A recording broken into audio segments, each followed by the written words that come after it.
유동성을 뭘로 알 수 있어요? 가장 쉽게 하는 거는 이제 미국이든 한국이든 기준금리죠. 금리가 낮아야 은행들도 돈을 돌릴 수 있는 환경이 되고 여기서 시사점이 되게 또 있는데요. 아까 2012년, 13년서부터 한국은행에서 기준금리를 낮추기 시작했어요. 네네. 가격은 어떻게 됐죠? 처음에 낮출 땐 떨어지죠. 떨어졌네요. 자, 그래서 우리가 그 미국 주식시장에 금리 낮추는 걸 많이 기대하잖아요. 그렇죠. 조금 불안할 수도 있어요. 아하. 우리가 항상 보면은 금리를 낮추기 시작할 때는 뭔가 경기 침체의 신호가 저 멀리 있다고 느끼기 때문에 불안하기 때문에 금리를 낮춰가기 시작하거든요. 그렇죠. 그때는 그 자산 시장이 먼저 빠져요. 가격이 먼저 빠져요. 맞아요. 불안하기 때문에.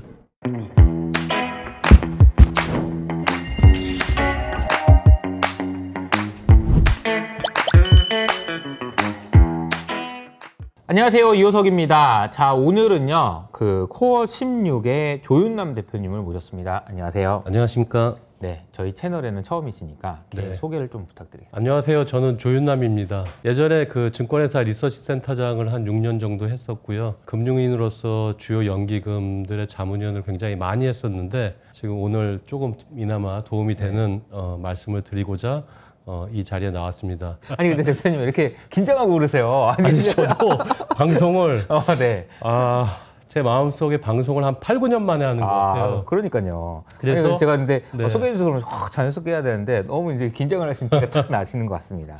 아니 네. 제가 좀 부연 설명을 좀 드리면 사실 센터장님, 그러니까 대표님한테는 저는 이제 센터장님을 더 이제 친숙해요. 제가 한참 그 기업은행 교보학사 이거 있을 때 정말 그 활발한 왕성한 활동을 하셨었잖아요. 그리고 CFA 협회장도 하셨어가지고 제 기억에 그때 모셨던 되게 훌륭한 석학들 있잖아요. 저는 아직도 기억이 나요. 그분들 얘기를 언제 들어보겠어. 그래서 많이 초청을 했죠. 제가 어렸을 때 정말 그 대표님한테 정말 많이 배우고 많이 공부하고 그랬던 기억이 납니다. 그리고 특히나 이제 대표님께서 센터장 하시기 전에 투자 전략을 또 오랫동안 하셨고 그리고 이제 퀀트에 이제 하는 우리나라의 한 큰 획을 그으신 분인데 감사합니다.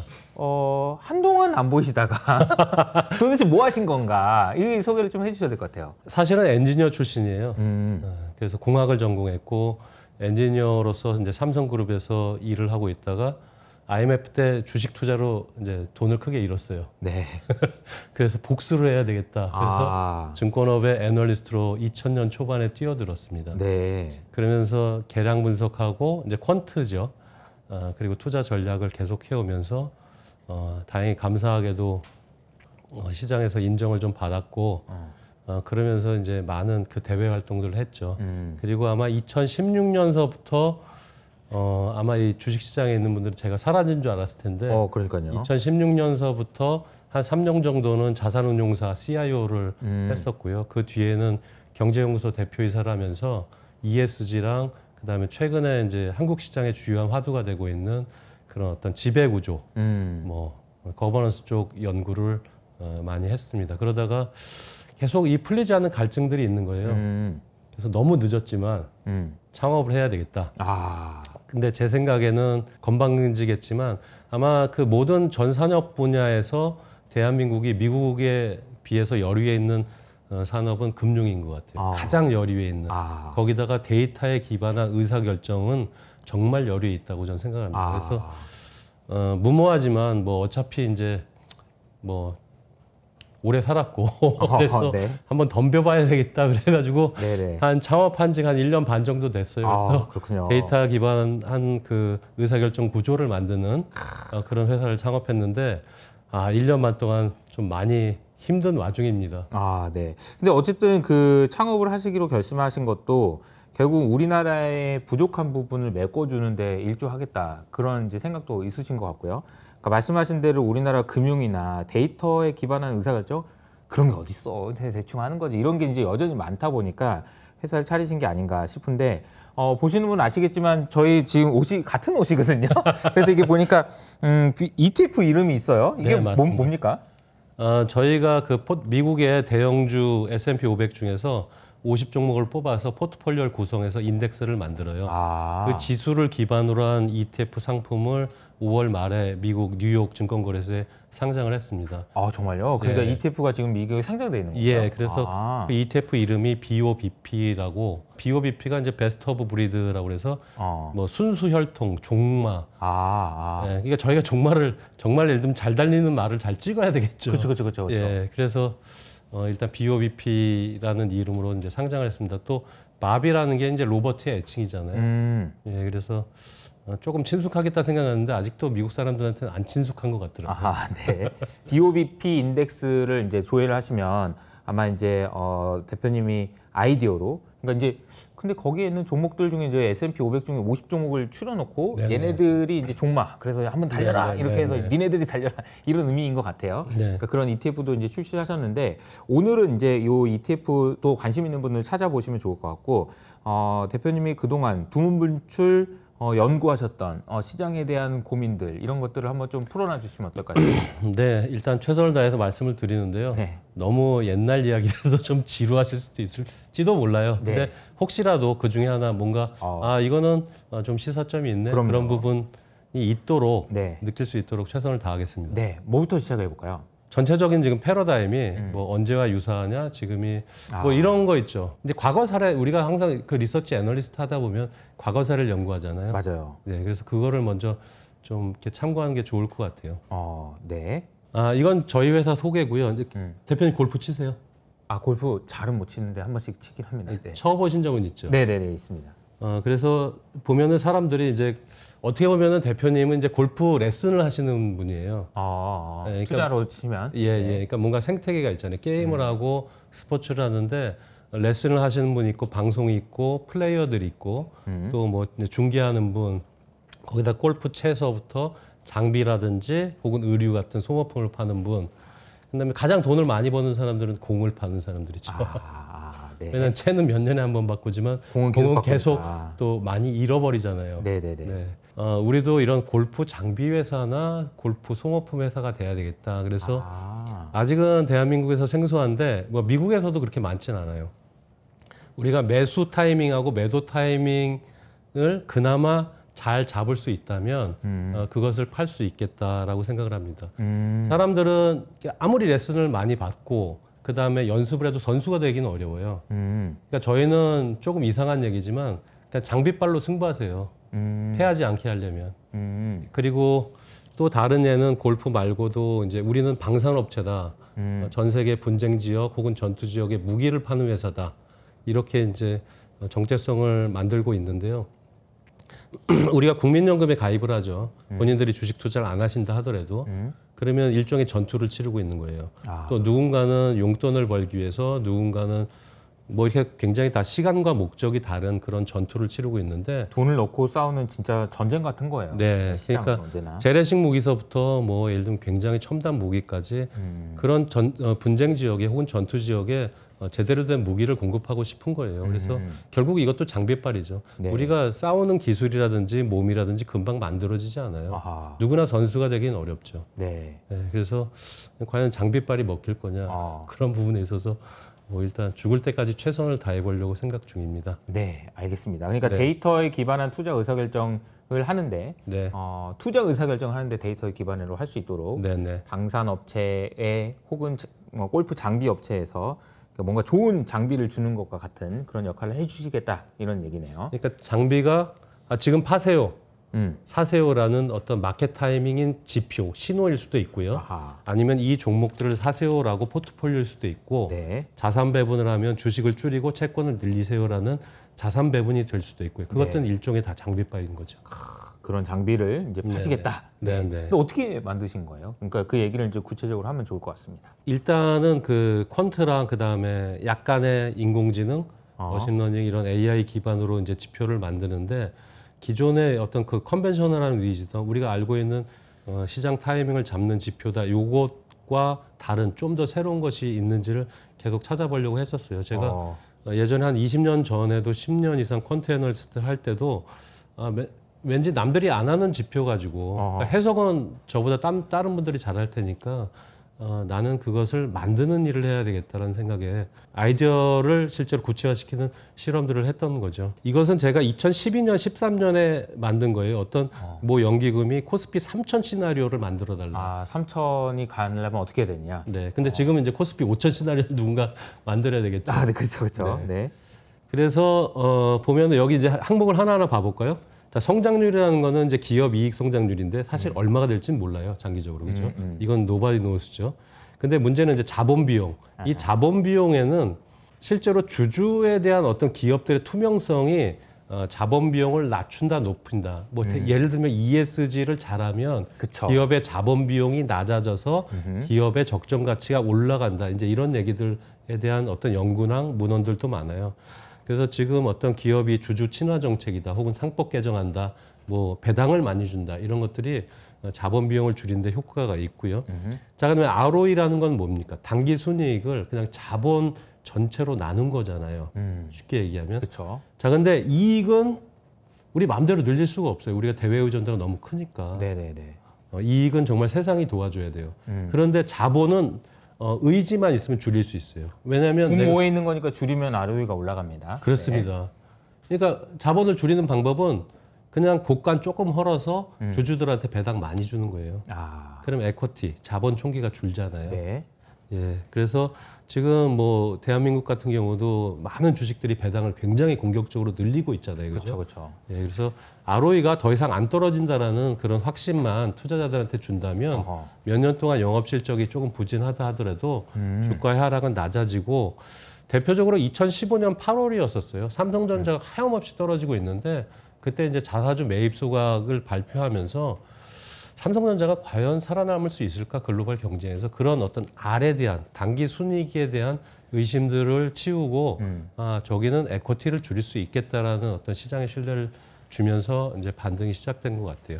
그러면 PBR, 요새 이제 보면은 한국 시장 리레이팅 재평가돼서 PBR 얘기 많이 하죠. 맞아요, 맞아요. PBR이 낮은 주식들 또 퇴출해야 된다. 맞아요. 뭐 일본이나 어디처럼. 근데 이 PBR은 ROE 함수예요. 예, 그래서 ROE가 높아지면 당연히 주가는 뭐 3천 아니라 그 이상도 갈 수 있는 거고요. 이건 그 예전에 잡은 건데도 이론 주가가 물론 이제 굉장히 변동이 큽니다. 변수를 어떻게 잡냐에 따라서 뭐 한 3,300 가까이 나오는데요. 자, 그다음에 글씨 두 번째 줄에 배당이 이익보다 빠르게 늘어난다. 당기 순이익이 100억 냈는데 예전에는 배당을 뭐 한 10억, 20억 줬는데 이제 30억 주고 내년에 50억 주고, 이익하고 상관없이 배당은 매년 한 10% 혹은 20%씩 성장시키겠습니다. 근데 기업 이익은 매년 한 10%, 20%씩, 그것도 10년, 20년 동안 성장하기 어렵잖아요. 예. 그러면 결국은 장기적으로는 배당이 더 빠른 속도로 늘어나는데, 이것을 어떻게 보면 이제 페이아웃이라고 얘기하죠. 네네. 100원 벌었을 때 20원 배당 주면 페이아웃 레이쇼가 20%인데, 그러니까 PER은 페이아웃의 함수입니다. 그러니까 페이아웃이 늘어난다는 건 PER이 높아지는 거예요. 그러니까 결국은 돈 번 것 중에서 몇 %나 배당 줘? 이 질문에 대한 대답이 곧 PER과 같다. 맞습니다. 예. 네. 그러면 기업 실적이 뭐 그렇게 빠르게 성장하지 않아도 주가는 계속 올라갈 수 있는 거죠. 사실은 이런 선진 자본 시장도 이런 리레이팅 혹은 재평가 혹은 가치의 상승의 과정들을 다 겪었어요. 네. 그러니까 PBR 측면이든 PER 측면이든 지금의 뭐 상법 개정이라든지 주주 뭐 환원, 우대 정책, 이런 부분들은 상당히 고무적인 뭐 환경인 것 같습니다. 알겠습니다. 2013년 자료지만 어쨌든 죄송합니다. 3,300에 갈 수 있었다는 논리가 그때도 있었다라는 겁니다. 네네. 지금 3,300에 네. 한번 갔다 오긴 했어요. 네. 네. 이것도 한 2015년, 14년 제가 리테일 그 설명회를 많이 다닐 때 얘기인데 네. 뭐 크게 변한 건 없습니다. 도대체 세상의 부자들은 도대체 그 돈의 원천이 어디냐. 여기서 미국을 보면은 333으로 나눠져 있죠. 빨간색 3, 초록색 3, 그다음에 노란색 3. 자, 그 빨간색 30%는 그냥 아버지가 물려줬다. 아, 예. 그다음에 유산이네요, 유산. 예. 그다음 초록색 30%는 내가 뭐 창업을 했다. 페이스북을 만들었다. 아, 뭐 이런 식으로 팔란티어를 만들었다. 네. 그래서 이제 거부가 된 사람이고, 나머지 한 30%에 가까운 사람들은 난 주식시장에서 돈 벌었다. 뭐 이렇게 투자해서. 예. 균형이 뭐 상대적으로 잘 잡혀 있고, 영국도 되게 특이해요. 영국은 파란색이 크죠. 내가 삼성전자의 부회장이었다. 아, 직장인으로서. 아, 그러면 몇백억 뭐 이렇게 받으시는 분들 있잖아요. 네. 그러면서 거부가 됐던 게 이제 파란색, 기업의 임원으로서 돈을 벌었던 사람들. 뭐 그다음에 이제 여기는 이 글에도 한국이 사우스 코리아가 언급이 돼 있습니다. 네네네. 그 옛날이었는데 독특하다. 전부 뭐야. 상속이다. 전부. 그러니까 결국은 이것이 이제 이 뭐 상법 개정 뭐 이런 것들이 장기적으로 보면 뭐 증여세, 상속세에서부터 자본시장의 어떤 활력을 불어일으키는데 이제 장기적으로는 이렇게 모자이크를 한 땀 한 땀 이렇게 만들어가는 과정 중에 있는 것 같아요. 그것은 어차피 세상의 이치이기 때문에 그 대세는 뭐 몇 년 정도 바뀔 수는 있어도 크게는 거르지 못할 거라고 생각합니다. 그래서 그것이 생각나서 이게 어떻게 보면은 이게 되게 좀 슬픈 일이고 안타까운 이야기인 게, 야, 한국에서 부자 되려면 어떻게 해야 돼? 잘 태어났어야 돼, 이런 거잖아요. 누가 부자 아빠를 만났어야 돼, 이런 이야기인데 이런 부분들이 개선이 돼야겠죠. 그래야 이제 사람들이 더 열심히 하고 막 그러지 않겠습니까? 네. 이 그림이 보시기가 좀 어려운데 1990년대 중반에 보면은 이 주황색 선이 조금 가파르게 올라가죠. 그러니까 왜냐하면 1990년대 중반은 뉴 밀레니엄 버블을 직전으로 뭔가 기술과 혁신에 거의 이제 광분하고 있던 마치 지금 AI에 광분하고 있는 것처럼 AI 양자 이런 것처럼 결국은 수요가 전체적으로 활발하지 않은데 뭔가 경제가 살고 자본시장이 살려면 생산성을 높여야 되는데 그것은 결국 기술과 혁신밖에 없어요. 그래서 지금 결국은 전 세계적으로 기술과 혁신에 바람이 부는 것이 뭐 1990년대 후반 상황과 조금은 유사한 면이 있지 않은가. 그리고 이 기술과 혁신이 바람이 불고 여기서 보면은 대표님 여기 보시면 이게 낮은 포인트들이 있어요. 네네, 낮아지는 포인트, 저점들, 이런 이 파란색 점선의 저점 포인트들은 인플레가 굉장히 높았던 시점입니다. 오일 쇼크가 있거나 뭐 그런 상황들이에요.